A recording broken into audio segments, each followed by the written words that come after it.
Ok, vamos a ver, los micrófonos están funcionando, parece que estamos bien. Ok, entonces vamos a seguir un poquito con la parte de los diagramas de fase, ¿no? Cómo interpretarlos un poquito, a qué se refieren cada una de estas cosas. Ya habíamos dicho, ya habíamos leído este diagrama, lo que significaba que la estructura estuviera sólida, lo que significaba la línea de Solidus, en la cual teníamos piezas o teníamos trazas de materiales sólidos en una matriz líquida. Obviamente para la línea de líquidos es igual. También vamos a tener materiales sólidos en una matriz líquida, solo que va a haber una mayor proporción de líquido. Y finalmente cuando pasamos acá arriba, pues ya tenemos el sistema completamente líquido, ¿no? Dentro de esta área blanca vamos a tener este tipo de materiales de cristales en una matriz líquida. Aquí obviamente apenas empiezan a formar el líquido, aquí a duras penas quedan sólidos. Continuamos con esto y puede haber un montón, ¿no? En este caso tenemos una aleación de cobre con níquel y vamos viendo cómo para hacer que dicha aleación se transforme en líquido, vamos a necesitar para una aleación de cobre al 10% con 90 níquel, necesitamos más o menos de unos 1100, 1150 grados centígrados para que empecemos a tener una fase alfa más L o sólida más líquida, y por encima de los 100, 1150, yo diría como 1150, ya vamos a tener la fase completamente líquida. Sin embargo, cuando tenemos un 90% de cobre con un 10% de níquel, lo que vamos a ver por acá es que ya necesitamos cerca de los 1400 grados centígrados, ¿no?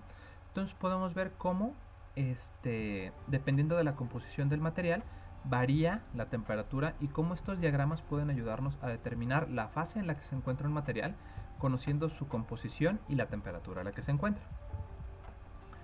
Tenemos un diagrama eutéctico. Eutéctico viene de la palabra griega, me parece, eutectos, que es fácil de derretir.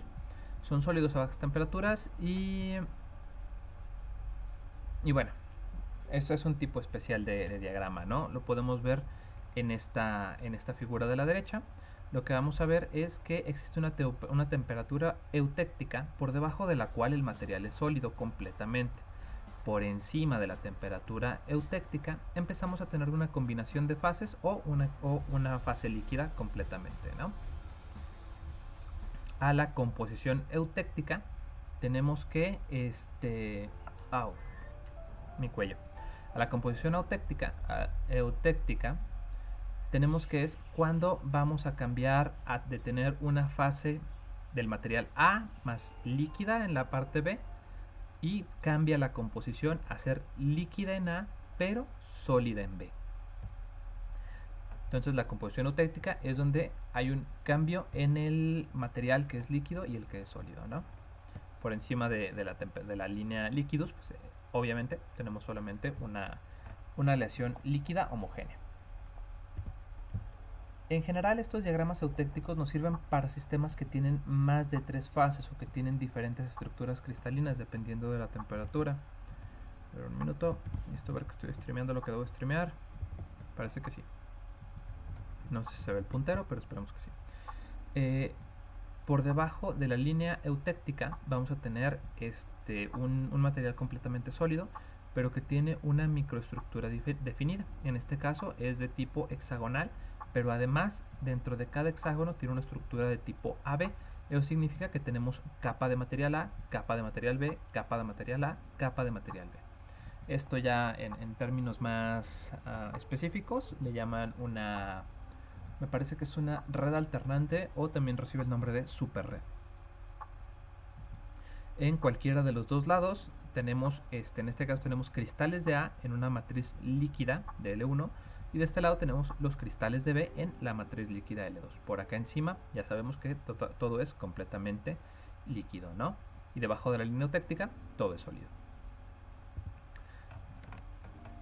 Ahora, hay diagramas que son eutécticos y que pueden parecer bastante extraños, ¿no? En este caso tenemos fase de dos elementos sólidos, fase de elemento A sólido, fase de elemento B sólido, fase en la que solamente hay elemento alfa, fase en la que solamente hay elemento beta y fase en la que hay una mezcla homogénea líquida.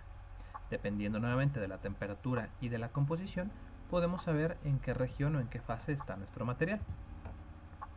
En este caso, lo que podríamos ver, en este caso tendríamos una estructura cristalina compuesta del material alfa. En este caso tenemos cristales de alfa en una matriz L1. De este lado tenemos cristales de beta en una matriz de L2. Y por acá tenemos lo que decíamos, ¿no? Una microestructura alternante de materiales A y B. Pero insisto, cada una es una fase distinta, entonces ya tendríamos 1, 2, 3, 4, 5, 6 fases en un solo material, ¿no? Hay que notar que conforme aumenta el número de componentes que existen en la aleación, podemos tener cada vez más fases. Puede haber también elementos en los que en los que podemos tener el mismo material, pero en distinta fase cristalina. ¿A qué me refiero con esto? Puede ser el mismo material, pero acomodado de diferente forma.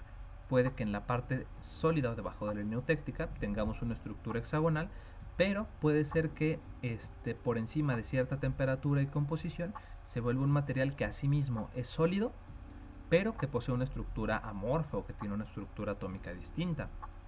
En este caso sería una amorfa, ¿no?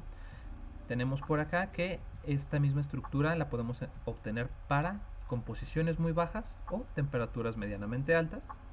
Y por acá tenemos otra microestructura en la que se crean granos o nódulos del material gamma 2 en una matriz del material beta. Eso es lo que tendríamos por esta región, ¿no? Material beta 1 y beta 2, pues nada más cuando tenemos de un solo tipo de material. Y por encima de la línea líquidos tenemos solamente una aleación fundida homogéneamente. La regla de la palanca es en general para poder determinar a partir de las composiciones y las masas.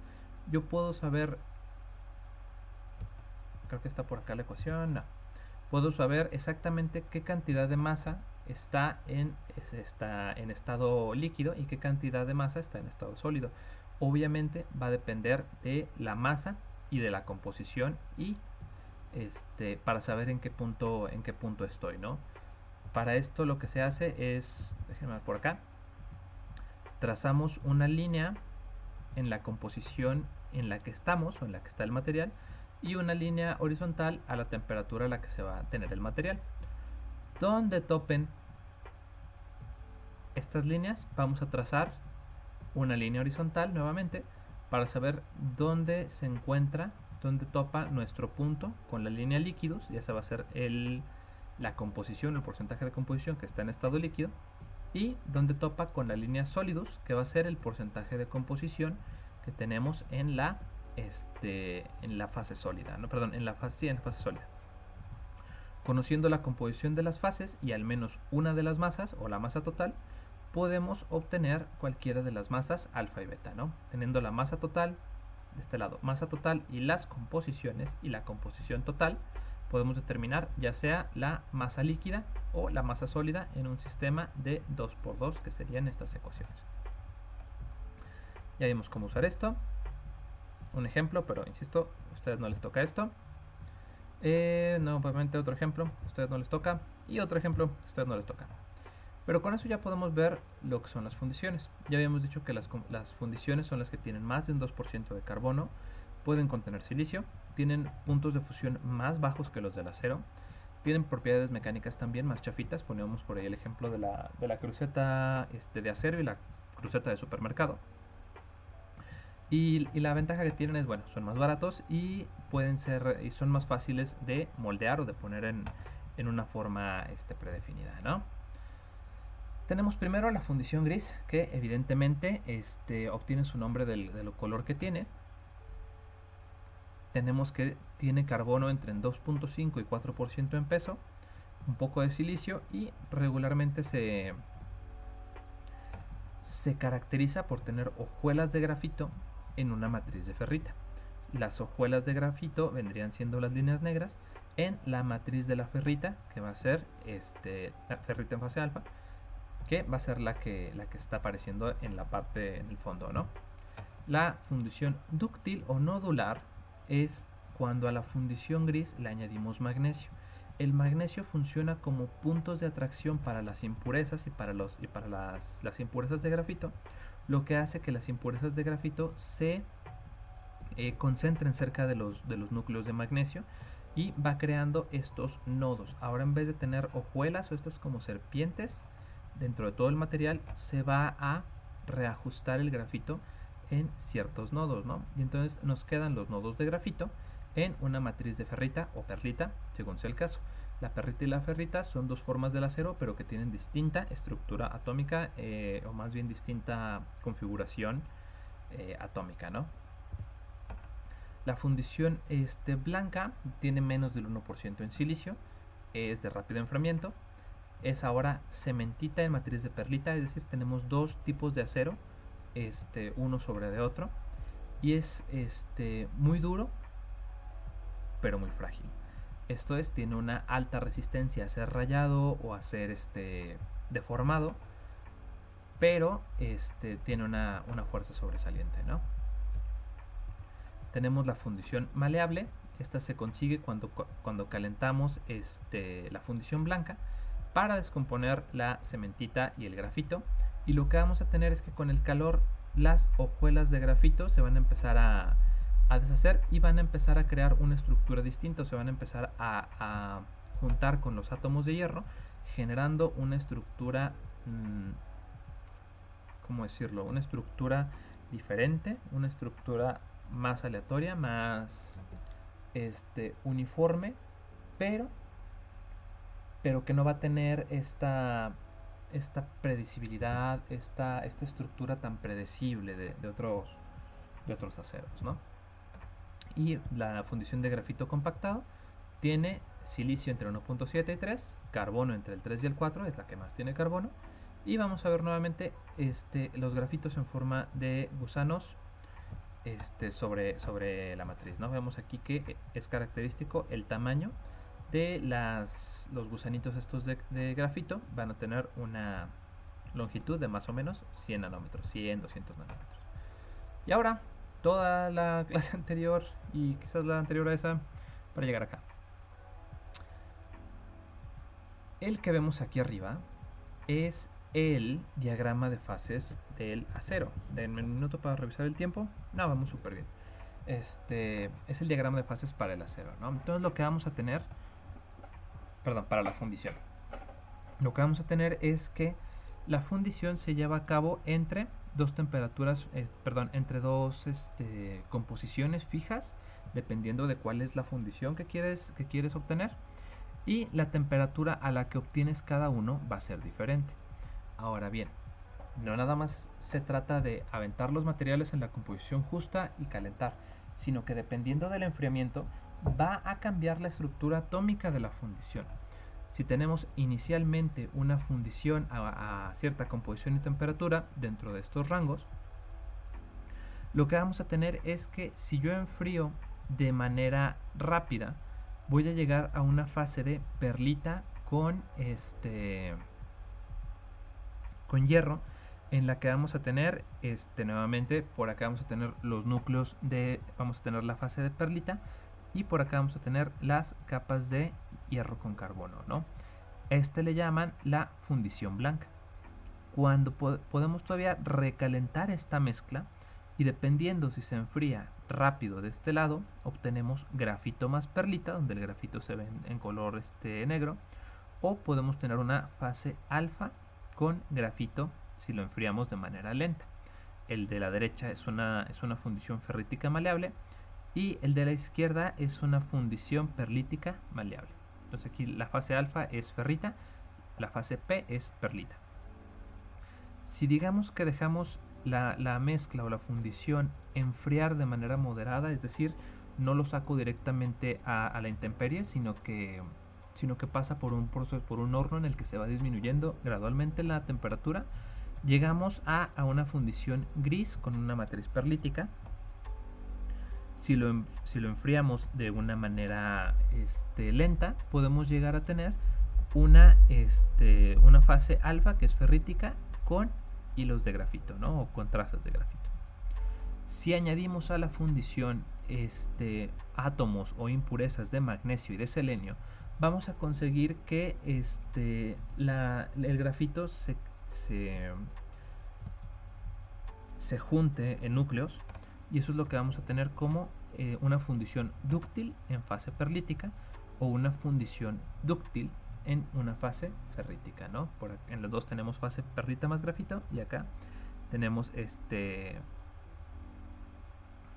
ferrita con grafito, pero en hojuelas, y acá lo tenemos en trazas o en fibras, ¿no? Tenemos por acá la clasificación de cada uno de estos. Tenemos ahora el grado, la clasificación, no, la ICSI es la americana, entonces esta es la europea. La composición a la que está hecho cada uno de estos materiales, la estructura que tenemos en cada uno, si es ferrita, perlita, perlita, martencita, cualquiera de estas, y sus propiedades mecánicas, ¿no? Dependiendo de lo que ustedes necesiten, van a necesitar esta tabla para ver de qué material necesitan hacer su elemento, ¿no? Dependiendo de cuántos megapascales deba resistir su material, pueden elegir el adecuado, ¿no? Las aplicaciones típicas tenemos para la fundición gris, cilindros pequeños, pistones, placas para clutch y los envoltorios o envases de las cajas de transmisión. Para la fundición nodular vamos a tener contenedores de alta presión, tenemos engranes de alta dureza para evidentemente componentes de maquinaria, y también tenemos resbaladillas, rodillos y engranes nuevamente para uso industrial. El hierro maleable generalmente es de servicio para utilizar en maquinaria que necesita soportar altas temperaturas.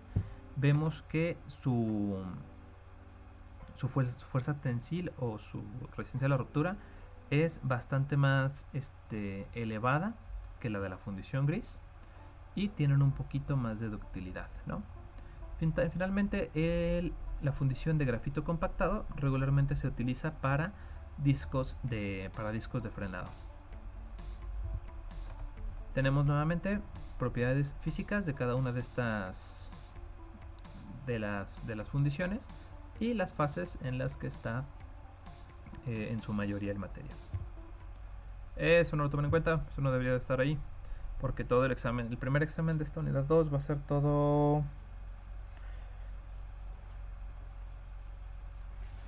ser todo metales, después polímeros,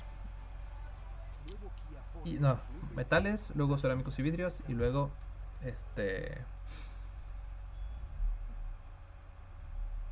ay, jole, metales, cerámicos y vidrios, me falta uno, polímeros, claro, y me parece que con ustedes también se tienen que ver materiales compuestos en esta sola unidad, entonces igual y sí nos vamos a tener que dar un poquito de prisa con esto.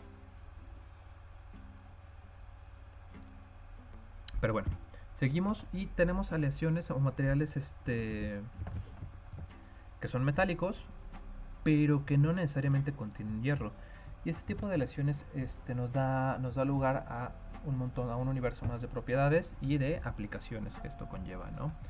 Tenemos aleaciones que no contienen hierro, como son las aleaciones de cobre, níquel, zinc, plomo, estaño, aluminio, magnesio y titanio. Cada una de estas puede tener impurezas de otros materiales que le van a dar nuevas propiedades. En general, con las aleaciones de cobre tenemos varias familias, como lo son los latones, el bronce, dependiendo de si es al fósforo, al aluminio o al silicio, obtenemos propiedades distintas, y los cuproníqueles, que obviamente son de cobre con níquel, ¿no? El propio nombre lo dice. Tenemos que las aleaciones de cobre en general tienen una excelente conductividad eléctrica, puesto que el cobre tiene electrones de valencia de sobra, lo que hace que sea un excelente conductor eléctrico. Creo que me parece que ya vimos lo de la conducción eléctrica en el curso de electricidad y magnetismo. La resistencia a la corrosión, Me imagino que han visto que cocinar a personas en casos de cobre y es por lo mismo, ¿no? Tienen una estructura atómica estable. Tienen una estructura cúbica centrada en las caras o face-centered cubic, lo que nos da varios ángulos por los cuales yo puedo rebanar mi material y convertirlo en láminas desde distintos ángulos. Eso hace que el material sea muy dúctil. Y se utilizan aplicaciones de intercambiadores de color, obviamente en aplicaciones de electrónica y cableado, y también la podemos ver seguido en todo lo que tenga que ver con transferencia de calor, boilers, cocinas, estufas y lo que se puedan imaginar, ¿no? El latón va a ser una familia que se compone de cobre y zinc.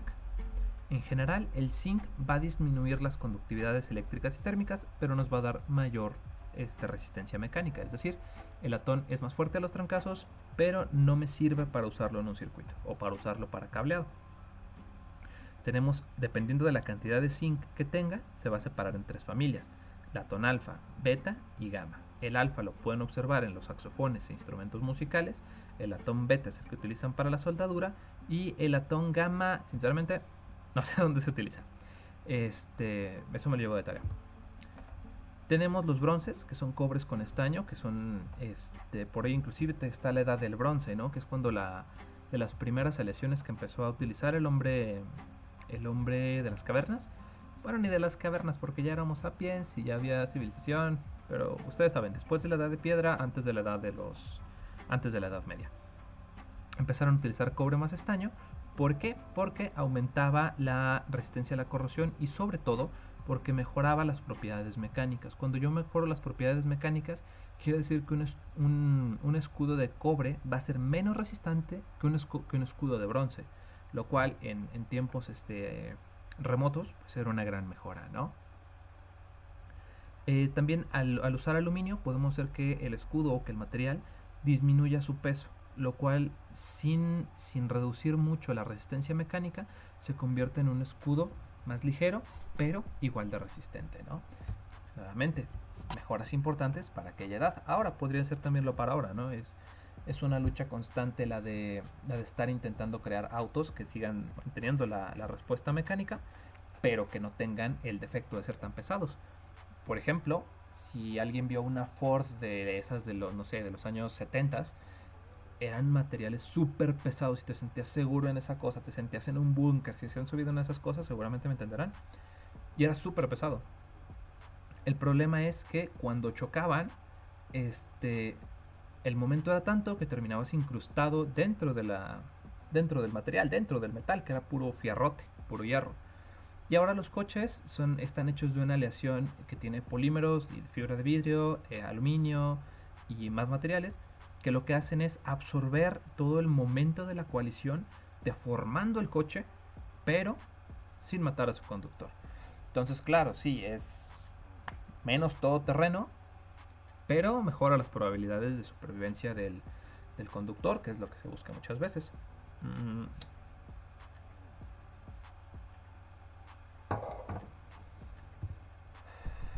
Tenemos la familia de los cuproaluminios, que son cobre más aluminio, pero regularmente los vamos a encontrar también combinados con el estaño, ¿no? De manera que quedan bronces al aluminio. Nuevamente, el estaño mejora las propiedades mecánicas, que es lo que se busca comúnmente. Tiene mejor resistencia a la corrosión. Y cuando tenemos más de 8% de porcentaje en peso de aluminio, se vuelven tratables térmicamente, que es lo que decíamos anteriormente, ¿no? Se pueden dar diferentes tratamientos de enfriado para obtener diferentes propiedades. Tenemos las aleaciones de aluminio, que son muy comunes hoy en día. Las aleaciones de aluminio con litio, déjenme ver cómo voy de tiempo, me queda poquito. Las aleaciones de aluminio con litio se utilizan porque aun cuando el aluminio ya es un metal bastante ligero y resistente, hay veces que se necesita que sea aún más ligero. Cuando eso sucede, lo que hacemos es añadirle litio. Así como al bronce le añadíamos aluminio para hacerlo más ligero, bueno, pues ahora lo que sigue es al aluminio le añado litio para hacerlo más ligero. Obviamente la aleación aluminio con litio no va a ser ni de cerca tan resistente como el bronce. Pero dada que el aluminio tiene una estructura cúbica centrada en las caras, nos da una alta ductilidad que puede ser formada de manera que puede ser formada en muchas estructuras o en muchas geometrías, y gracias al litio también va a ser ligero. La designación para los sistemas de aluminio son los que empiezan del 1 al 8, dependiendo de cuál sea el numeral. Para el 2, el 1 es aluminio puro. Para el 2 tenemos aluminio con cobre, 3 aluminio con manganeso, 4 aluminio con silicio, 5 aluminio con magnesio, 6 aluminio con magnesio y silicio, 7 aluminio con zinc y 8 más cosas que se te puedan ocurrir. Y ahí se requieren especificaciones técnicas del proveedor. Las aleaciones de magnesio resulta que también se utiliza de una forma para reducir el peso de las aleaciones de aluminio. Dado que la densidad del magnesio es menor que la de aluminio, al combinarlo, es como cuando rebajan su cuba con agua, ¿no? Como la cuba tiene menos chupe, pues le rebajan con agua para que quede menos pesado el pisto. Igual acá, le echamos un líquido que tiene menor densidad, de manera que quede mi cuba más ligerita, que quede mi aleación más ligerita. Se utiliza para aplicaciones estructurales, en techos o en sistemas que requieren tener un bajo peso estructural, ¿no? La estructura del magnesio es HCP, que es High Centered Package, High Closing Package.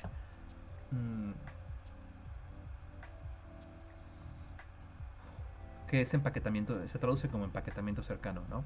Es un tipo de estructura en la que se tiene una red hexagonal sobrepuesta sobre otra, pero de manera que los átomos de las esquinas del hexágono quedan sobre las aristas del hexágono de abajo, lo que hace que quede muy empaquetado y hacen que el material se vuelva frágil porque no tengo tantas direcciones en las cuales cortar y el material se puede fracturar con facilidad.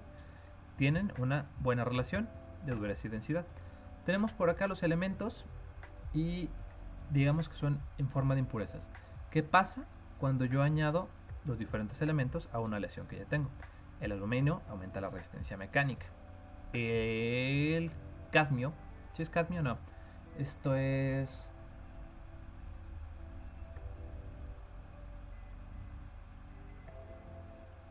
cadmio no, porque cadmio es CD. A ver, déjenme revisar esto.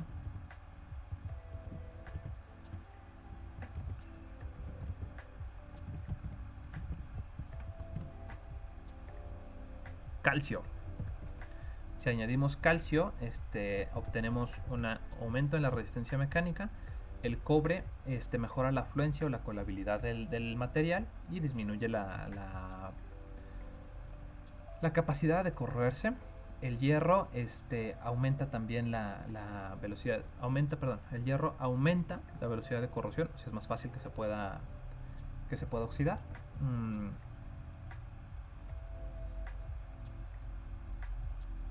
El litio nuevamente se utiliza para rebajar el peso de un material a costo de reducir un poco su resistencia mecánica. El manganeso se utiliza para crear núcleos que absorban las impurezas y que eviten que se pueda oxidar el material. El níquel aumenta también la velocidad de la corrosión, igual que el hierro. Y las tierras raras como el neodimio, el selenio o el paladio hacen que son elementos que tienen una estructura y unas ligaduras atómicas bastante fuertes, lo que hacen que el material soporte mucho mejor las altas temperaturas. Tenemos por ahí las aleaciones de titanio, que son las reinas de las altas temperaturas.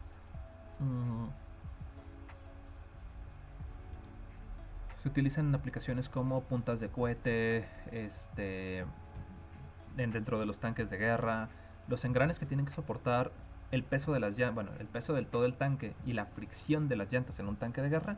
También se utilizan aleaciones de titanio, nuevamente porque a altas temperaturas con la fricción que tienen que soportar se crea mucho calor.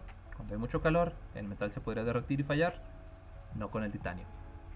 Lamentablemente tienen baja ductilidad, pero si lo combinamos con titanio o vanadio, obtenemos una cúbica centrada en el cuerpo, lo cual nos da una mejor opción de formabilidad, ¿no?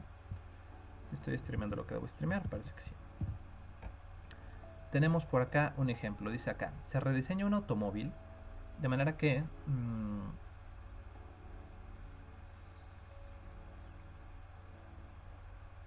25 kilogramos de las partes hechas de acero son reemplazadas por aleaciones de aluminio de las mismas dimensiones. Ojo, ese dato es importante. Calcule el ahorro en peso del nuevo diseño. Aproxime las densidades de las aleaciones tomando la densidad de acero como la del hierro puro y la de las aleaciones de aluminio como aluminio puro. Porque obviamente ya sabemos que las aleaciones no son puras, ¿no? Entonces obviamente va a haber ligeras variaciones en la densidad dependiendo de lo que tengamos.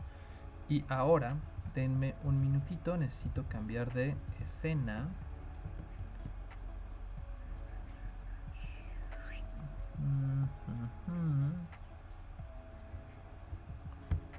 Estoy utilizando un software distinto.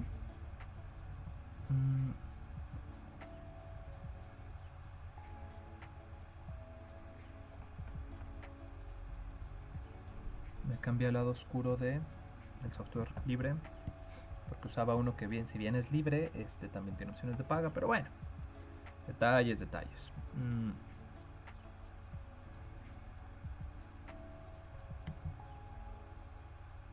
Cambiamos a la pizarra.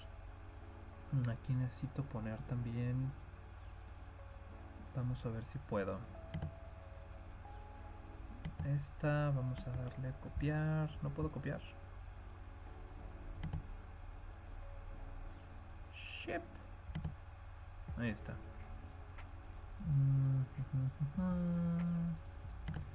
Pizarra, añadir una fuente. Pues bueno, ya, lo pensaré después. Vamos a tener que estar switchando. Datos importantes. Rediseñamos un automóvil de manera que 25 kilogramos los vamos a cambiar. Entonces tenemos una masa inicial de 25 kilogramos.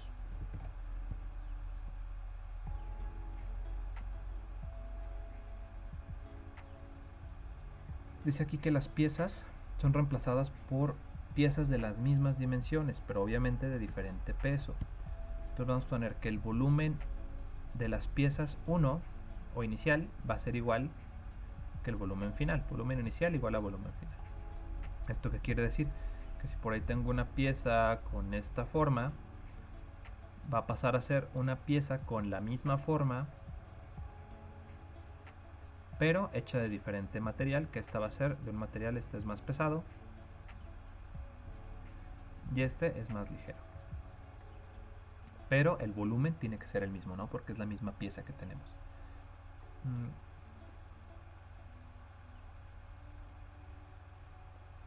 Nos dan por ahí que la densidad del hierro es de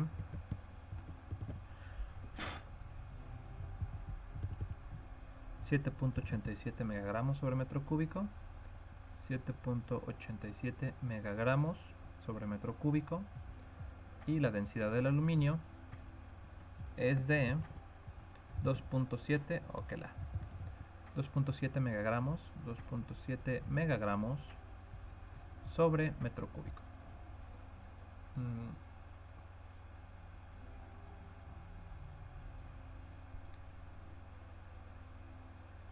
Órale pues. Ya. Va. Entonces ya tenemos todos los datos del problema de este lado. Vamos a seguir con esta cosa. Entonces sabemos que el volumen inicial va a ser el volumen final. Aquí estamos teniendo un material que es de hierro puro y acá tenemos un material que digamos que es de aluminio puro. La pregunta es, yo sé que este material pesa 25 kilos. ¿Hay forma de saber cuánto es el volumen de esta cosa? En principio sí, ¿no? Porque la densidad del hierro va a ser igual a la masa sobre el volumen. Y yo sé cuánta masa tengo, que son los 25 kilos. La cosa es ver qué volumen tenemos. Tendríamos un volumen de masa sobre la densidad del hierro, que esto daría como resultado masa que son 25 kilotes entre la densidad del hierro, que son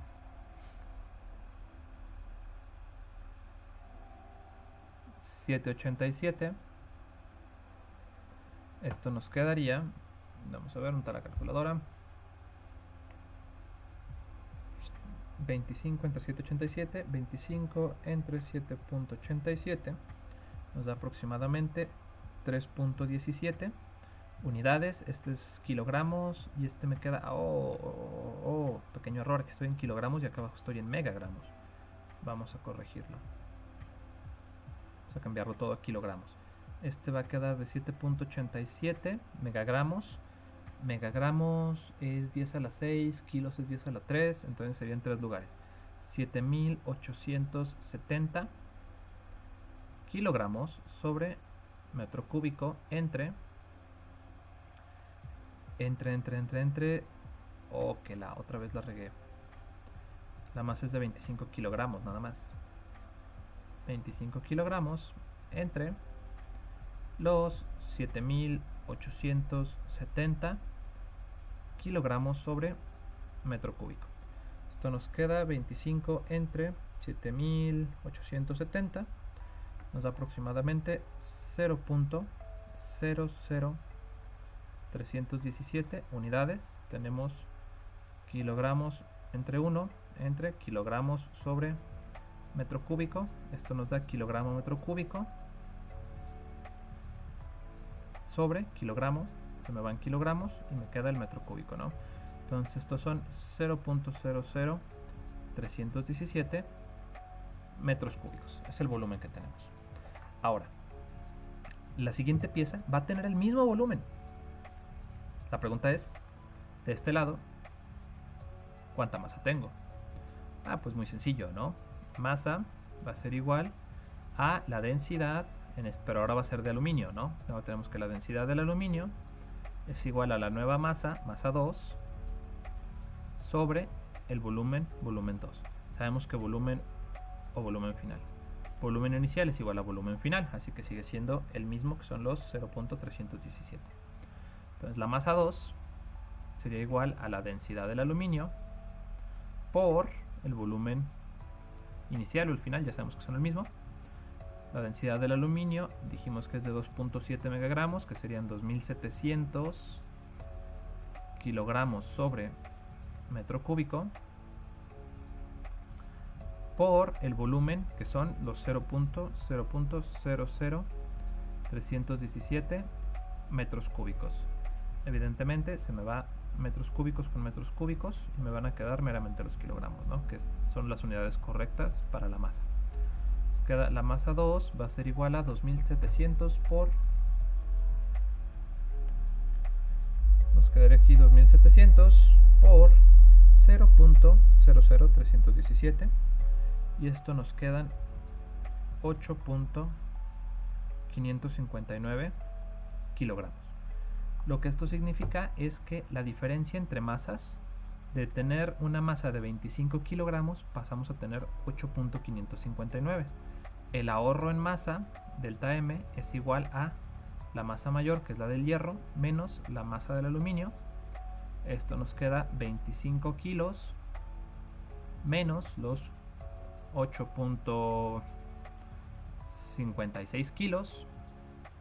Kilos con kilos, pues queda kilos. Y nuevamente vamos a ver, 25 menos 8.56 da como resultado 16.44 kilogramos. Esos son los kilos que me ahorré al cambiar de pasar de un hierro a aluminio. Se ahorran técnicamente casi 2/3, casi un 60% del peso del material, ¿no? ¿Vale la pena? Quizás sí, si las propiedades mecánicas lo permiten. Por ahorita, con eso quedamos. Ya la siguiente clase empezamos con cerámicos y vidrios. Y pues nada, síganse la pasando chido, síganse cuidando, no sean covidiotas. Y pues nada, nos vemos en la próxima. Chao.